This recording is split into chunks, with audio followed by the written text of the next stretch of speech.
My husband told me he was leaving for New York for a 2 year work assignment. Enjoy the new story. My husband of 7 years kissed me at the departure gate of Wilmington International Airport on a Sunday morning in April, told me he loved me, and walked toward security with a rolling suitcase and the olive green duffel bag I'd helped him pack the night before. He turned once, waved, mouthed the words again. "I love you." I waved back, tears running down my face, chin trembling, the whole performance. And it was a performance, because those tears were not sadness. They were 14 days of swallowed rage leaking out of me in the only way I could allow. I knew exactly where Mason Dunlap was going. I knew who was waiting for him in a 2-bedroom apartment on 5th Avenue in Park Slope, Brooklyn, with new throw pillows and a set of matching bath towels, and the $375,000 sitting in our joint savings account at Brunswick County Federal Credit Union had about 3 hours left before it disappeared from his reach forever. I'm Harper Pennington. I'm 33 years old. I work as a title examiner at Cape Fear Title and Escrow in Wilmington, North Carolina. And for the past 7 years, I believed I had a good marriage to a man named Mason Dunlap. Quiet, stable, maybe a little boring in that comfortable way marriages get when you've been together long enough to stop pretending you enjoy each other's taste in television. Mason was a project engineer, or so I thought, at Stanton and Murdoch, civil engineering. Good salary, predictable hours, the kind of job where you come home smelling like blueprint ink and complain about county permits over dinner. We bought our house on Bristow Lane in Leland 5 years ago, a 3-bedroom ranch with a screened-in porch and a magnolia tree in the front yard that drops leaves like it's getting paid by the pound. I found that house myself on Zillow, negotiated the asking price down $16,000, and handled every piece of closing paperwork personally. I do this for a living. I examine property documents, flag inconsistencies, catch fraud before it costs someone their home. I spent my days looking for lies hidden in legal language. Turns out I should have been looking at the lies hidden on my husband's laptop. 8 weeks before that airport goodbye, Mason came home on a Wednesday evening looking more excited than I'd seen him in years. He said Stanton and Murdoch had chosen him to lead a 2-year bridge rehabilitation project in the Bronx. It was a massive career opportunity, more responsibility, better pay, a chance to prove himself on a high-profile job. He'd be based in New York, and they'd set him up in company housing in Midtown. We talked it through like adults. I'd stay in Leland, keep working, and we'd see each other once a month. It was temporary. 2 years would fly by. I cried that night. Real tears. That time. I believed every word. Then came the Tuesday that changed everything. 14 days before Mason's scheduled departure, he went out for what he called a going-away dinner with his team. I was home alone, craving comfort food, and I wanted to print a chicken pot pie recipe I'd saved on Pinterest. My phone was charging in the bedroom, so I grabbed Mason's laptop off the kitchen counter. It was open, just sleeping. I tapped the trackpad. I was looking for a chicken pot pie recipe. What I got was the recipe for the end of my marriage. There was a minimized Chrome tab behind the browser window. I clicked it by accident. It was a street easy listing for a 2-bedroom apartment on 5th Avenue in Park Slope, Brooklyn. Hardwood floors, exposed brick, $3,400 a month. The move-in date was April 14th, the exact date Mason was supposed to leave for his assignment. My hands were already cold when I noticed the second tab, an open Gmail window, an email from someone named Cleo Marchetti. The subject line had a heart emoji, and the body of that email talked about our new place, the West Elm couch they'd picked out together, and how she, Cleo, could not wait to wake up next to him every single morning. I sat at that kitchen table for probably 4 minutes without moving, the laptop screen glowing in the dim kitchen, the pot pie recipe completely forgotten. My husband was not going to New York for work. He was going to New York to move in with another woman, and he'd looked me in the eyes over dinner, held my hand, and told me it was a career opportunity. Here's what I didn't do. I didn't scream. I didn't call him. I didn't throw anything. I work with documents. I examine evidence for a living. And every instinct I had told me the same thing. The person who has the paperwork wins. The person who reacts first loses leverage. I screenshotted everything. The Street Easy listing, the email, the Gmail account showing the sender's full name. I sent it all to my work email. Then I closed the tabs, put the laptop back exactly where it was, and opened Pinterest on my phone. I even printed the pot pie recipe, made it the next night, served it to Mason with a smile. Best pot pie I ever made. He said it was delicious. Over the next 14 days, I became someone I didn't recognize. I found Cleo Marchetti's Instagram, public, because of course it was. Photos with Mason going back 14 months, restaurants, weekend getaways, selfies on a rooftop somewhere with the Manhattan skyline behind them. One photo from 6 months ago stopped me cold. Cleo wearing a gold pendant I'd never seen. Caption reading, "Someone spoils me." I could see enough of the pendant to know it wasn't cheap. I mapped Mason's work trips against Cleo's posted locations. Charlotte in September, Cold Spring in November. They matched like puzzle pieces. I told no one, except Tess Calloway, my best friend and co-worker at Cape Fear Title. And even Tess got the minimum. I sat across from her in the break room and said, "I need you to trust me for about 2 weeks and not ask questions." Tess looked at me, looked at my face, and said, "Whatever you need." That's the kind of friend she is. Meanwhile, I opened a personal savings account at the credit union. I researched divorce attorneys. I read everything I could about North Carolina equitable distribution laws. I prepared, and then came the airport. I drove Mason to Wilmington International that Sunday morning, helped him load his bags, hugged him in the terminal, smelled his cologne, the Armani I'd bought him for our 5th anniversary, now permanently associated with someone who wasn't me. He squeezed my hand and told me 2 years would be over before we knew it. I nodded, cried, waved, watched him disappear past the TSA checkpoint. Then I walked to the parking lot, got in my car, and drove straight to Brunswick County Federal Credit Union. I didn't go home first.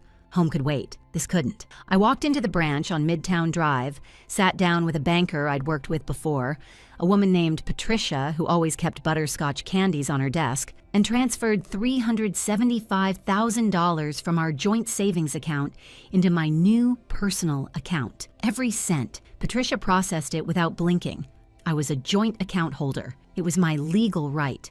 Then the whole thing took 20 minutes. 20 minutes to move 7 years of savings and my grandmother's entire legacy. That money, $258,000 of it, came from my grandmother, Irene Pennington. She died 3 years ago and left it to me. Grandma Irene lived in a small clapboard house in Burgaw, North Carolina, drove the same Buick LeSabre for 19 years, and once drove 40 minutes round trip to save 11 cents on a can of green beans. That money was a lifetime of discipline and sacrifice, and I had deposited it into our joint savings account because I trusted my husband. Irene always told me, never leave your money where your husband can find it. I should have listened 20 minutes after the wedding instead of 7 years later. From the credit union, I drove to the office of Nadine Albrecht, a divorce attorney on Oleander Drive in Wilmington who a colleague had quietly recommended. Nadine was calm, direct, and had the kind of handshake that told you she didn't lose often. I filed a petition for divorce and an emergency motion to protect marital assets. Nadine didn't flinch at any of it. She'd seen worse. That was both comforting and deeply depressing. My third stop was a phone call from Nadine's parking lot. Vic Delmonico, private investigator. Nadine recommended him. I sent Vic everything. Mason's flight itinerary, Cleo Marchetti's full name, the Park Slope apartment address. Vic said he'd start Monday. I drove home after that, walked into the quiet house on Bristow Lane, set my keys on the counter right next to where Mason's laptop had been sitting 2 weeks earlier. For the first time in 14 days, I felt something other than dread. I felt in control, but I also knew this was just the beginning. I didn't yet know how deep Mason's lies actually went. I didn't know he'd been fired from his job 5 months earlier. I didn't know about the forged loan application. And I didn't know what role my mother-in-law, Corinne, had been playing behind my back for months. That part was coming, and it was worse than anything I'd imagined so far. Before we continue, do me a quick favor. Hit that like button, subscribe, and tell me in the comments where you're watching from and what time it is right now. I read every single comment, and I love seeing where you all are. Thank you so much for your support. Mason called me his first evening in New York. He sounded upbeat, relaxed, like a man settling into an exciting new chapter. Told me the apartment was small but fine, that the team was already great, that the commute to the project site in the Bronx wasn't as bad as he'd expected. He said he missed me, said the bed felt too big without me in it. Every single word was a lie. The apartment wasn't company housing. It was the place he shared with Cleo Marchetti. There was no team, there was no project, and that bed he was sleeping in? It had a West Elm duvet that he and his girlfriend picked out together on a Saturday afternoon in Soho. But I played my part. I asked about his day, told him about a complicated title search at work, said I missed him too, said I loved him, hung up and sat on the edge of our bed, my bed now, staring at the wall, feeling like I'd swallowed a fistful of nails. I should have won an Oscar for those phone calls. Best actress in a long-distance marriage she'd already filed to end. Vic Delmonico started working on Monday and had results by Thursday. The man was efficient in a way that made you think he'd spent his military years doing exactly this kind of work, just in different countries. Within 5 days, I had my first batch of photos and documentation. Mason and Cleo, arm in arm, walking into a brownstone apartment building on 5th Avenue in Park Slope. Cleo carrying a reusable grocery bag from Key Food on 7th Avenue. Enough food for two. A shot of the building's intercom panel showing Dunlap/Marchetti. On the buzzer for apartment 3R. Mason's name was on the lease. He wasn't visiting. He lived there. But the photos weren't the worst part. Vic checked employment records next. Public filings, company directories, professional licensing databases, and what he found made my stomach drop through the floor. Mason did not work for Stanton and Murdoch Civil Engineering. His name wasn't in the company directory. His professional engineering license hadn't been renewed. Vic's contact at the firm confirmed it quietly. Mason Dunlap had not been employed there for months. There was no bridge project in the Bronx. There was no 2-year assignment. The entire story was fabricated from scratch. My husband wasn't just cheating on me. He was unemployed and hiding it. The man who kissed me goodbye at the airport and told me his career was taking off didn't have a career at all. I spent that weekend going through every financial document I could access, with Nadine's guidance on what to look for. Mason's personal credit card statements and checking account told a story that went back 14 months, the entire length of his relationship with Cleo.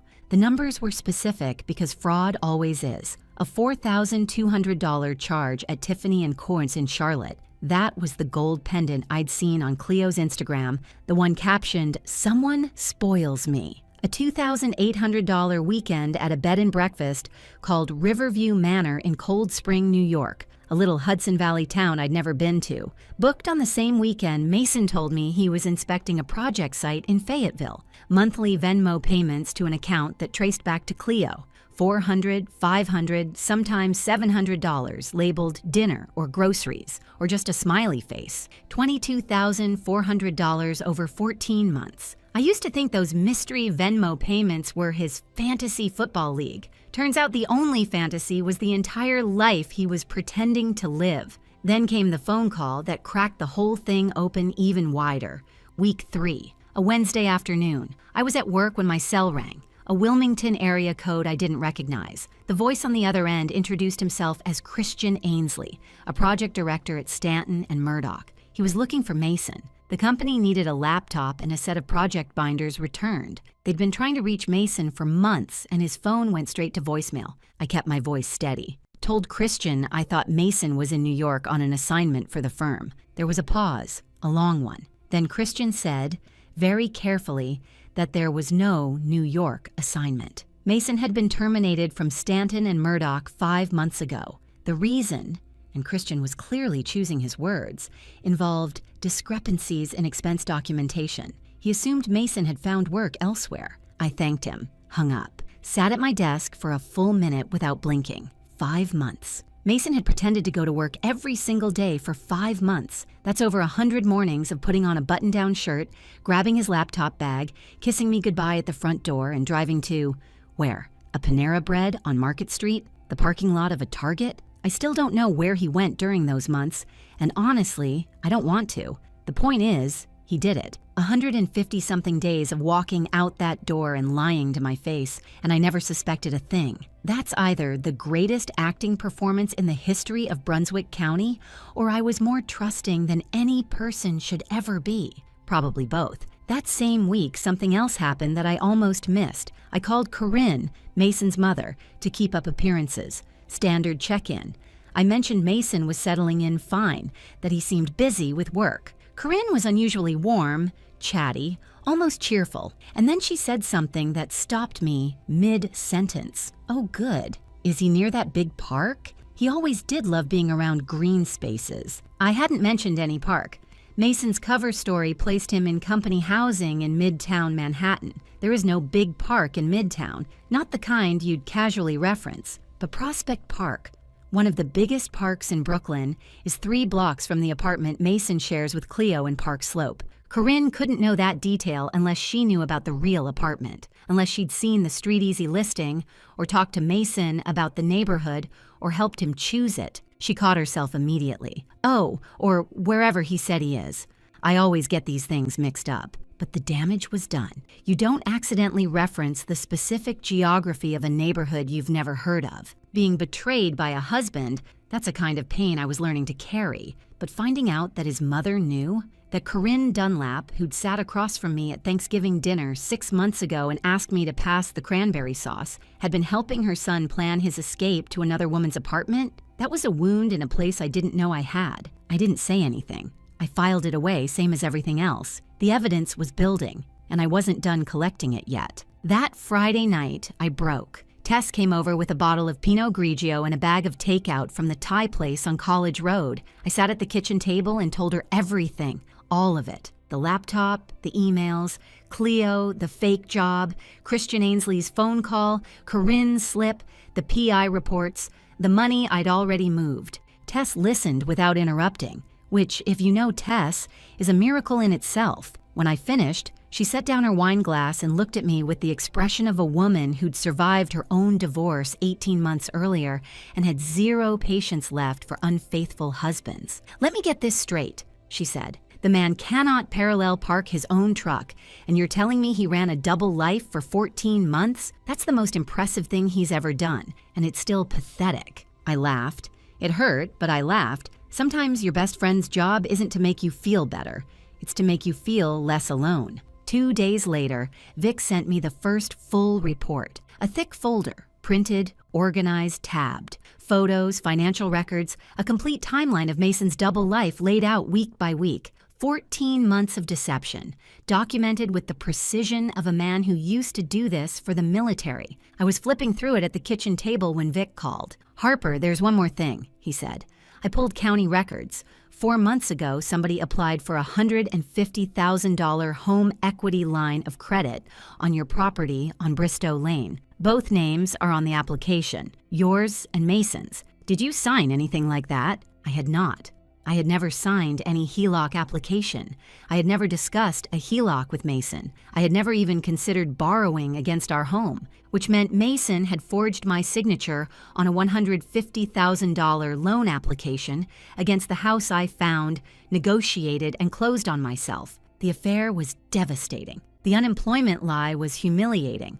But this was fraud, and it changed everything. The next morning, I went into Mason's home office, the room where he'd spent 5 months working from home after secretly being fired, and went through his filing cabinet. It was mostly junk, old tax returns, instruction manuals for appliances we didn't own anymore, a warranty card for a lawnmower we sold 2 years ago. But in the back of the bottom drawer, tucked inside a folder labeled Insurance, I found it. A denial letter from Southeast Coastal Bank dated 4 months earlier. Application for a home equity line of credit, $150,000. Property address, 14 Bristow Lane, Leland, North Carolina. Applicants Mason R. Dunlap and Harper E. Pennington. Both signatures at the bottom, except I'd never signed it. I pulled the letter out and looked at the signature. Then I looked at it again. 12 years of examining title documents has trained my eyes to notice things most people wouldn't. A slant that's slightly off. A letter formation that doesn't match, a stroke that hesitates where it shouldn't. Mason's forgery of my signature wasn't terrible, but it wasn't good either. He got the H in Harper wrong.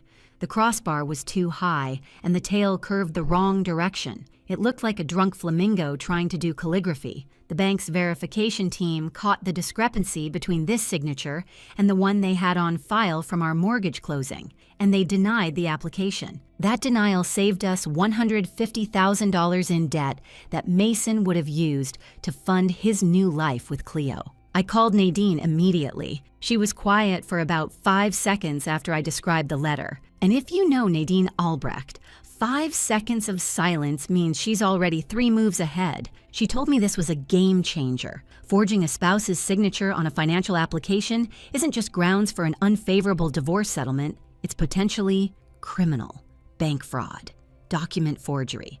And more importantly for our case, it proved premeditation. Mason didn't wake up one day and decide to leave. He'd been planning to extract money from our life together for months, trying different methods. When the HELOC failed, he invented the fake work assignment as Plan B. When Plan B got him to New York, Plan C was to slowly drain the $375,000 in joint savings by calling me every few weeks with excuses about project expenses and equipment deposits, manipulating me into approving transfers myself. That was his strategy. And it wasn't stupid. It might have worked if I hadn't found that laptop 2 weeks too early. Here's what keeps me up at night sometimes: the timing. Mason was planning to start requesting money from the joint savings around month 2 or 3. Small amounts first, $5,000 here, $8,000 there, with plausible work-related reasons. He figured I'd trust him. I always had before. If I hadn't opened that laptop on a random Tuesday evening in search of a pot pie recipe, I would have been sitting at home right now, wiring money to a man who was spending it on another woman's rent. I moved the $375,000 about 5 weeks before Mason planned to touch it.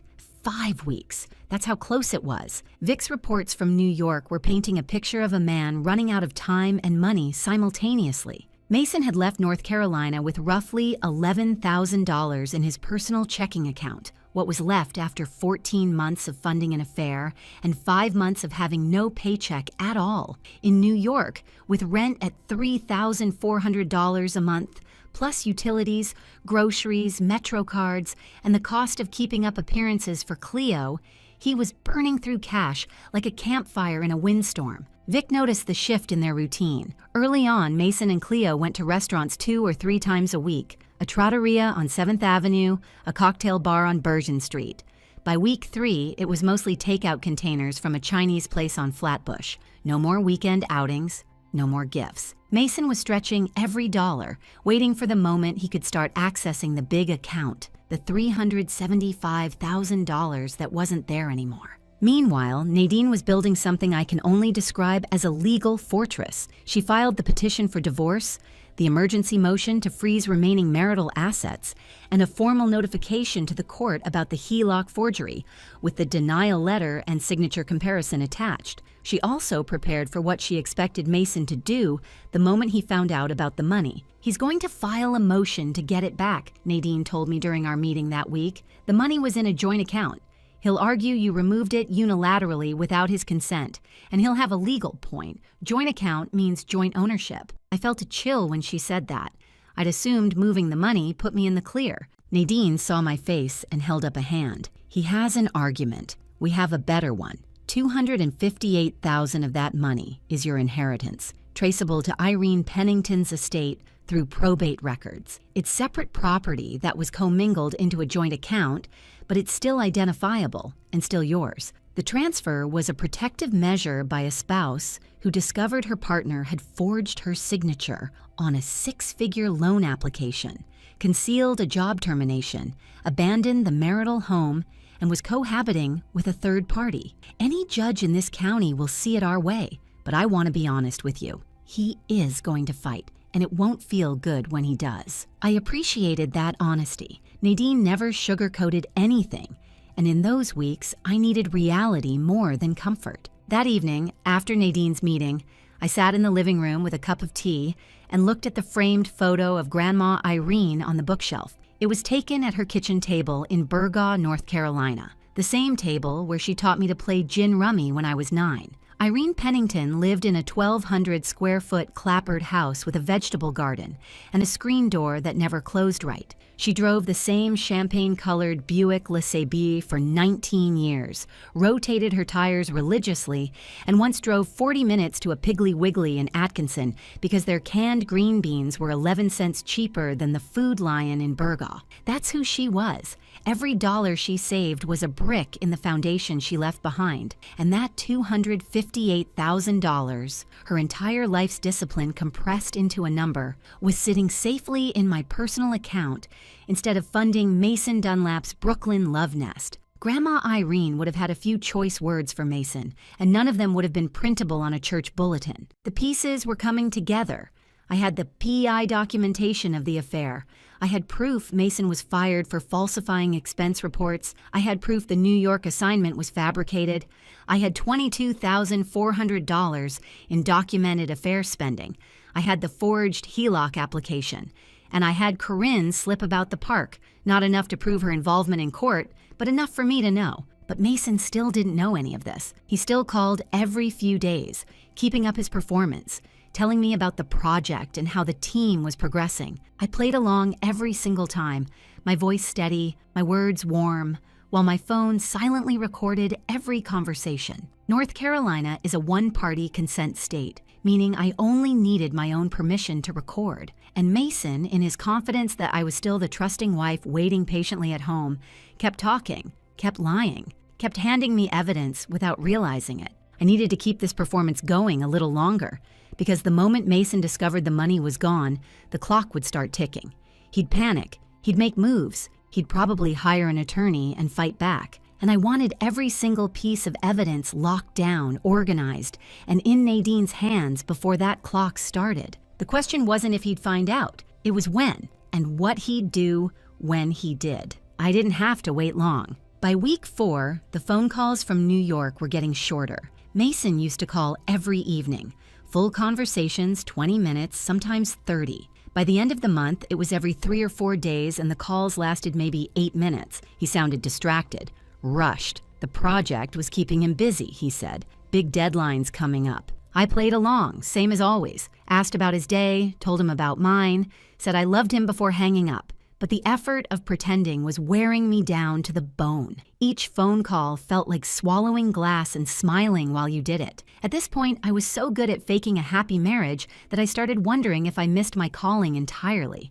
Forget title examiner.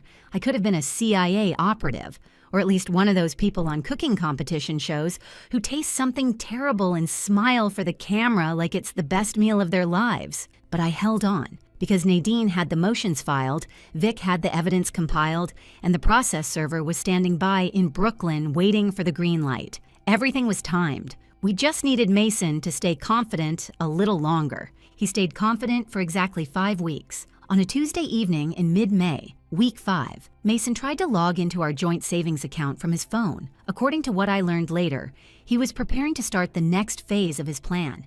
He needed money. His personal checking was down to about $3,000, and New York City does not care about your budget. He was going to call me that week with a story about needing $7,500 for equipment rental on the project, the first of what he planned to be a series of requests, each one a little bigger than the last, each one with a perfectly reasonable work-related excuse. He never got to make that call. He opened the banking app, tapped on the joint savings account, and saw a number he was not expecting. $0.00. Available balance. $0.00. He refreshed the page, refreshed it again, closed the app and reopened it, called the bank's customer service line. The representative confirmed what the screen was telling him. The funds had been transferred out by the joint account holder, Harper Pennington, 5 weeks earlier. The money had been gone since the day he left. He just never checked. Mason called me. I didn't answer. He called again, and again, and again. 17 missed calls in 2 hours. Then the texts started. Harper, what happened to the savings? Followed by, Harper, pick up the phone. Then, this isn't funny, call me back. 17 missed calls. That man hadn't called me 17 times in the last 7 years of our marriage combined. Not on my birthday, not on our anniversary, not even when he backed his truck into our mailbox and needed help filing the insurance claim, but threatened his access to $375,000. And suddenly, I'm the most important person on earth. I sat on the couch with a cup of chamomile tea, watched the notifications pile up on my screen, and didn't move. That evening, after the 17th missed call, I called Nadine. She'd had a process server on retainer in Brooklyn for 2 weeks, waiting for exactly this moment. He knows, I told her. Good, she said.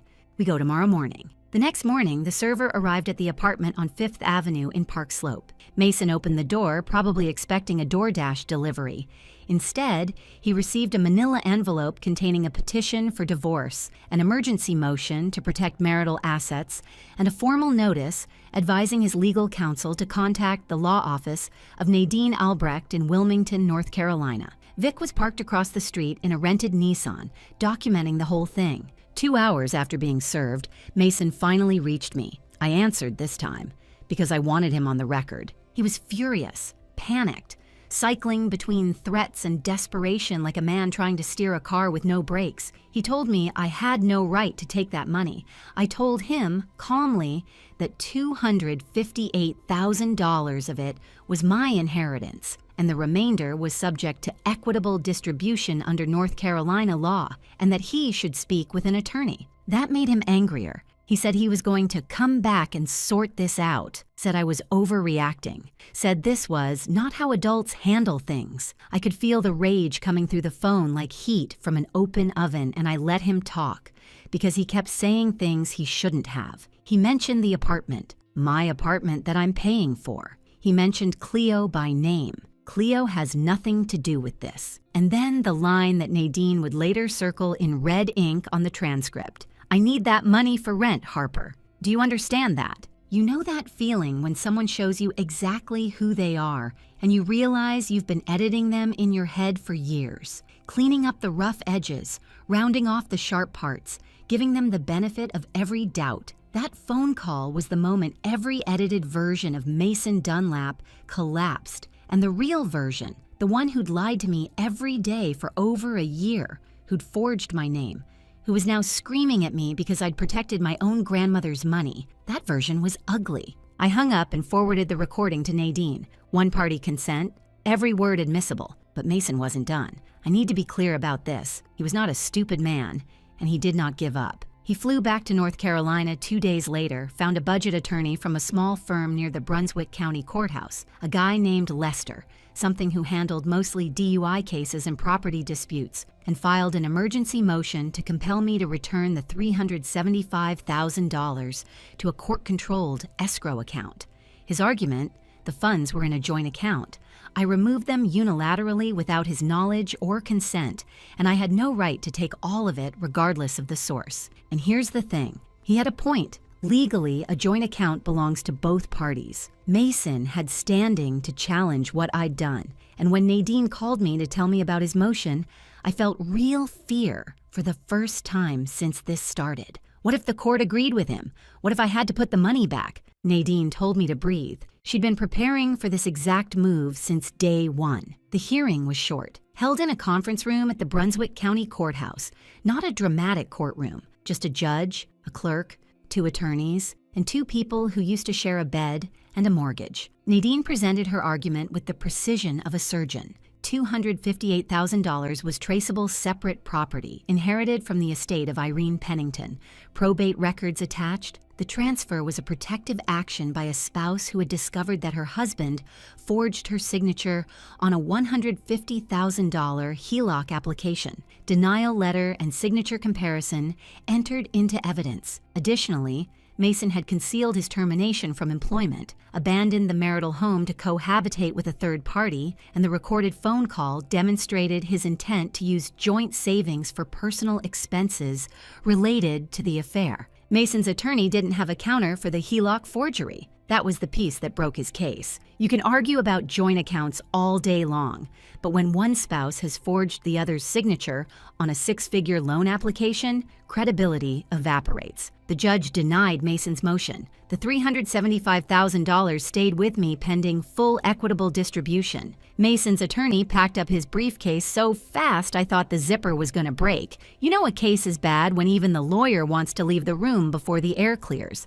Mason walked out of that courthouse with nothing. No money, no job, no legal leverage. He checked into a weekly rate motel off US 17 near Supply. $40 a night, the kind of place where the ice machine hasn't worked since the second Bush administration. But the story wasn't over, because two people were about to make moves that Mason never saw coming, and both of them were going to make his situation significantly worse. One was a 29-year-old marketing coordinator in Brooklyn who just started Googling her boyfriend's name. The other was his own mother. While Mason was sitting in a motel room in Supply, North Carolina, trying to figure out how his plan had collapsed, the dominoes were still falling, just in places he wasn't looking. Back in Brooklyn, Cleo Marchetti's life was unraveling in a different way. Mason had left abruptly, told her there was a legal emergency back home involving a property dispute with his ex-wife. He promised he'd be back in a week. That was 2 weeks ago. The rent was due, and Mason had stopped returning her calls with any consistency. When he did pick up, he sounded angry, distracted, and nothing like the confident, successful man she'd been living with. Cleo was not the kind of woman who sat around waiting for answers. She was a marketing coordinator at a branding agency in Soho. She researched things for a living. So one evening after work, alone in the apartment that suddenly felt very empty, she opened her laptop and typed Mason's full name into a search bar. What she found took less than 5 minutes. The North Carolina Public Records Portal, where marriage, divorce, and property records are searchable by anyone, showed a marriage certificate for Mason R. Dunlap and Harper E. Pennington, filed 7 years ago in Brunswick County. No corresponding divorce record, no separation filing until 6 weeks earlier. He was never divorced. He was never separated. The entire 14 months of their relationship was built on a lie he told her on their second date and never corrected. Cleo kept digging. She searched for Mason's name in connection with Stanton and Murdoch Civil Engineering. No current listing, no professional license renewal, no LinkedIn activity in months. The great career and big new position he'd described to her? Another fabrication. The man she'd been sharing a bed with, the man she'd rearranged her entire life around, had no job, a wife in North Carolina, and roughly $3,000 to his name. What happened next was something I genuinely did not expect. Cleo found me on LinkedIn. My profile was professional and public, title examiner at Cape Fear Title, and escrow, Wilmington, North Carolina. She sent me a message. It was short, direct, and clearly written by someone who was shaking while they typed it. She introduced herself, said she'd been seeing Mason for 14 months, said she was told he was divorced, said she just discovered that was a lie, said she was sorry. And then she said she had something I might want to see. She sent screenshots, dozens of them, messages Mason had sent her over the past year, carefully saved in the way you save messages from someone you love and trust. The divorce is almost finalized, just waiting on one more signature. We're selling the house, should close by end of next month. I've got a new position lined up in the city. Better money, better title. My ex and I are on good terms. She's moved on. I've moved on. It's all very civilized. Every single line was a provable, documentable lie. And together, they told a story that was even worse than what I'd already uncovered because they showed premeditation. Mason hadn't just drifted into an affair. He'd been constructing a parallel reality for over a year, telling Cleo the house was being sold, the divorce was final, the career was flourishing. He was building toward a moment where he could disappear into his new life and leave the old one behind completely. Now, Nadine nearly fell out of her chair when I showed her the screenshots. "This is intent," she said. "This is a man who told his girlfriend he was selling your house. This is gold." Here's what I didn't expect to feel: sympathy for Cleo. She didn't know. She thought she was building a life with a divorced man who had a clean slate and a good job. Instead, she got the same Mason I got, just with a fresher coat of paint and a better opening pitch. I didn't respond to her message, but I didn't block her either. Sometimes the kindest thing you can do is just let something be. Meanwhile, 300 miles south, Corinne Dunlap was having a crisis of her own, and it had nothing to do with guilt. Corinne owned Tidewaters, a gift boutique on the main street in Southport, North Carolina. Southport is small, the kind of small where the woman who sells you scented candles on Saturday is the same woman sitting behind you at church on Sunday. Reputation is currency in a town like that, and Corinne had spent 20 years building hers. When she learned, through Mason, during one of his increasingly desperate phone calls, that the HELOC forgery had been flagged in the court filing and could be referred for criminal review, something shifted inside Corinne Dunlap, not toward remorse, toward self-preservation. If Mason's fraud became a criminal matter, anyone connected to his planning could be questioned, and Corinne had helped him find the apartment. She'd browsed Street Easy listings with him. She knew about Cleo. She knew the work assignment was a cover story. If that came out in a small town like Southport, her boutique, her social standing, her entire carefully maintained life would crumble. So Corinne did what Corinne does best. She protected herself. She called Nadine Albrecht's office, not to apologize, not to explain, to offer a written statement confirming what she knew, that Mason had told her he was moving to New York to live with another woman, that she had helped him search for apartments online, and that Mason had described his plan as getting settled first and figuring out the money situation later. She threw her own son under the bus, signed her name at the bottom, and walked away clean. Corinne Dunlap spent 7 years telling me my pot roast was too dry, and now she was serving her own son on a platter, medium rare, no seasoning, with a side of legal documentation. When Mason found out, when he called his mother begging for help, maybe a place to stay, maybe a loan, Corinne told him she couldn't be involved, said she couldn't have that kind of situation associated with her shop, said he'd made his choices and needed to live with them. The man who thought he'd fooled everyone, his wife, his girlfriend, his employer, his mother, was now standing in the middle of a collapsed life with nobody left. His wife had outsmarted him. His girlfriend had found the truth. His mother had chosen her candle shop over her only son, and the court had denied his one legal move. 2 weeks later, we ended it. Not in a courtroom, not with speeches or dramatics or a gallery full of spectators. It ended in a conference room at Nadine Albrecht's office on Oleander Drive, a rectangular table, 4 chairs, a water pitcher nobody touched, and a manila folder. 4 people. Me, Nadine, Mason, his attorney, the DUI guy from near the courthouse who looked like he'd rather be literally anywhere else. Nadine slid the folder across the table. Inside was everything. PI photographs and surveillance logs, Cleo Marchetti's screenshots showing 14 months of premeditated lies, the HELOC denial letter with the forged signature and a professional handwriting comparison, termination documentation from Stanton and Murdoch, confirmed by Christian Ainsley, Corinne Dunlap's signed statement, a transcript of Mason's recorded phone call, the one where he said he needed the savings for rent. Mason's attorney opened the folder. He read slowly, page by page, for what felt like 10 minutes, but was probably 7. The room was completely silent. I could hear the air conditioning humming through the ceiling vent. When he finished, he leaned over to Mason and spoke quietly. I couldn't hear the words, but I could see Mason's face, and I watched something drain out of it. Not anger, not defiance, something deeper. The last flicker of the belief that he could still talk his way out of this. The separation agreement was straightforward. I retained the $258,000 as traceable separate property, Grandma Irene's inheritance, documented through probate records. The remaining $117,000 in joint savings was divided 75 to 25 under equitable distribution, approximately $88,000 to me, approximately $29,000 to Mason, reflecting his documented fraud, concealed unemployment, abandonment of the marital home, and dissipation of marital trust.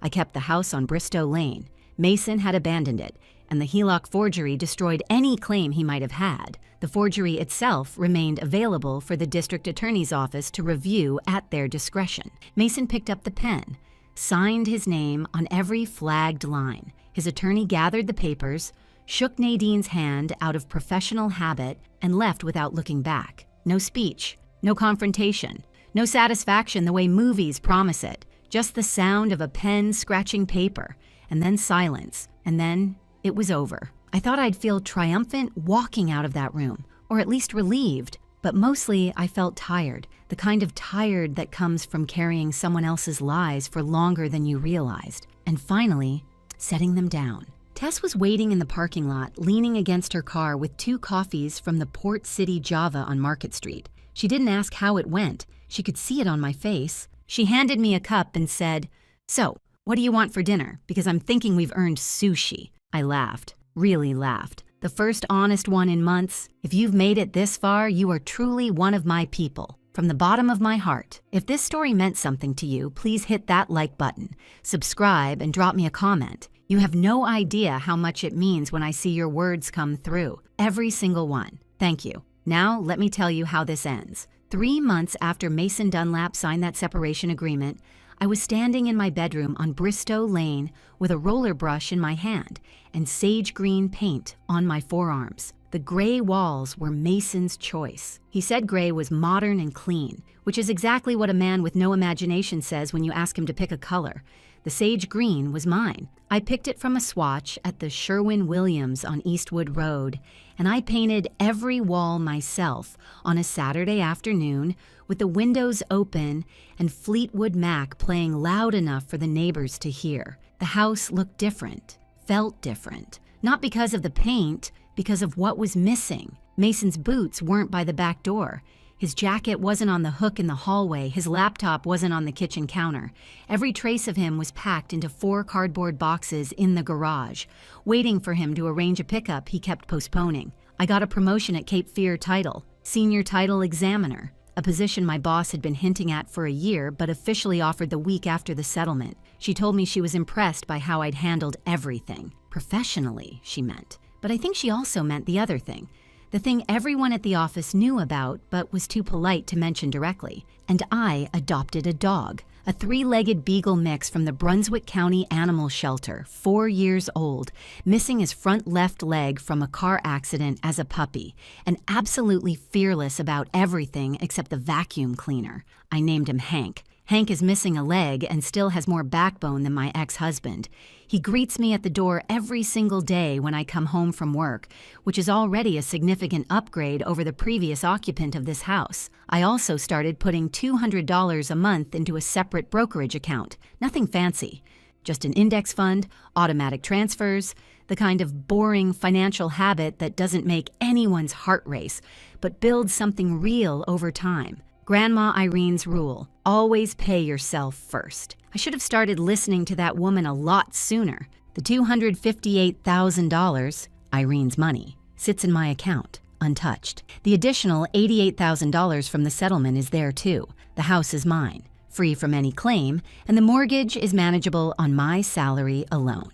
For the first time in a long time, I know exactly where I stand. No surprises, no hidden accounts, no signatures I didn't write. As for Mason, I'll keep this brief because he doesn't deserve more of this story than he's already taken. He's living in a rental apartment in Charlotte, about 20 minutes south of here. The motel got too expensive, even at $40 a night. He has roughly $18,000 left from his share of the settlement after attorney fees. No job. Though I heard through the small-town grapevine that he applied for a project coordinator position at a construction firm in Myrtle Beach. The district attorney's office in Brunswick County opened a preliminary inquiry into the Hellock forgery. I don't know where that will lead, and frankly, it's not my problem anymore. Corinne still runs Tidewaters in Southport, still sells lavender sachets and monogrammed hand towels to tourists. She and Mason don't speak. The woman who helped him plan his escape to Brooklyn decided her candle shop was worth more than her relationship with her son.